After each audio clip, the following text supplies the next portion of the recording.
এই পাখি দুটো বিক্রি আছে। এটা একটা যেটা দেখছো পারব্লু অফলাইন, এটা পারব্লু অফলাইন, এটা হচ্ছে পেল ফেলো আছে, আর ওটা হচ্ছে স্প্লিট আছে, গ্রিন উইং অফলাইন স্প্লিট পেল ফেলো আছে। দুটো পাখি বিক্রি আছে, নন ডিএনএ আছে। এজ অ্যারাউন্ড 6 মাস প্লাস হবে।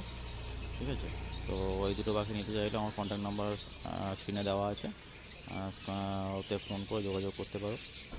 এটা আমার হোয়াটসঅ্যাপ নাম্বার, ওতে যোগাযোগ করতে পারো।